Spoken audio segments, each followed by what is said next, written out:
Scandals at the highest levels of Virginia's government are forcing some of the state's younger residents to have difficult conversation these days about race.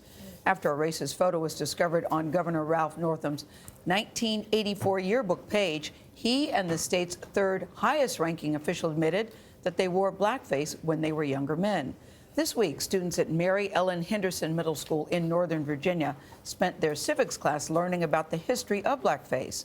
CBS This Morning Saturday co-host Michelle Miller met some of them after class. She's here with what they've learned. I'm curious about this conversation. Good morning to you, Michelle. Good morning. They're bright, they're brilliant, They had a lot to say. From some of the first slave landings to the capital of the Confederacy to more recent fights over historical monuments, Virginia has had a long and complicated racial history. But after a searching conversation about the history of blackface and how we treat each other, a group of 7th graders at Henderson Middle School found a way to talk about race we could all learn from. How many of you have an idea of kind of what's been going on in the governor's mansion? For some students in Mr. Buck's 7th grade civics class, their governor's famous admission was news to them. I darkened my face as part of a Michael Jackson costume. What exactly is blackface? To help explore the issue, blackface has a long history in our country. Mr. Buck showed a 2018 story from CBS Sunday Morning. The history of blackface is long and complex. And then asked his students what they thought. Everyone should learn from their mistakes. We don't want history to repeat itself. I think we need to recognize that it's wrong. After class, we talked about Governor Northam and the day's lesson with Matthew Patrone, Zebulon Tillahan, Saran Heroy, Mia Rodriguez, and Carrie Hurd. Show of hands, how many of you believe your governor should step down?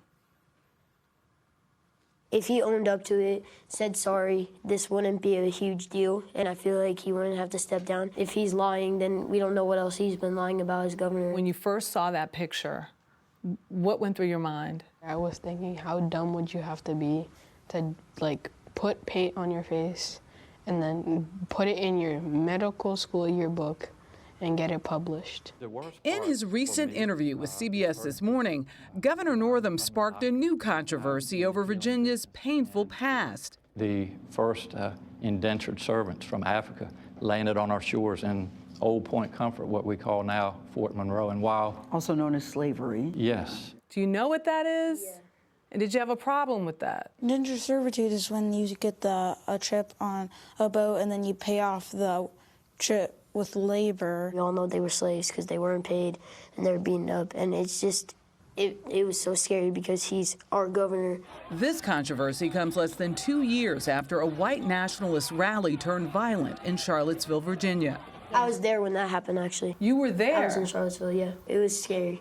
And also, I'm Jewish, so that was also kind of like an eye-opener for me, I feel like, because there are still people that are anti-Semitic, anti-black, anti-whatever. Do you see all of this tied together? I'm mixed, so sometimes,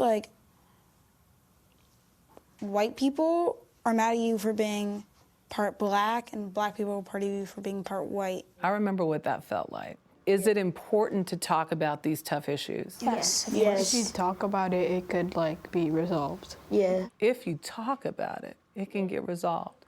Do you think Americans haven't really talked about it? They haven't put themselves in someone else's shoes, I don't think. If they had thought about different perspectives. I started to be called the N-word at 3rd grade, and the school wouldn't deal with it. On my bus, I can still hear people saying it in the back. What's the most surprising thing you've learned out of this? But there's still a lot of racism in the U.S. What surprised me the most is that, people still think that it's fun to do blackface, even though, it has a really bad history behind it. I want it to be better here because I don't want my sister to have to experience the things I had to experience. You know, this is a really diverse school. Yeah. They have had some problems here, but they have addressed it primarily because of that young man who is mixed. And he really said, the pain of it all is what people need to understand. You make an impact on people when you hurt them, and hurt people hurt people. Yes. And I tell you, Matthew, the young man who spoke so much during the interview, he had a really good point. He said, you know what? He said, when things like this happen in the state of Virginia, it makes me look bad. And I am not about what this is all about. And I want people to know that. And none of us in this room are. And people need to know that, you know, Virginians are good people. There are some great people in the state of Virginia. And he's right about that. But those kids were so young and so wise. So wise. I was so impressed with all of them. All of them really I was made too. Very good point and expressed themselves so well. To look at the trajectory from a Interesting 1980s yearbook to even 2019, and they're still having to deal with these issues. There's hope there. And they're talking about it. The main thing is they're talking about nicely. That was a really nice conversation. Thank you. Really great with them. Kids were great.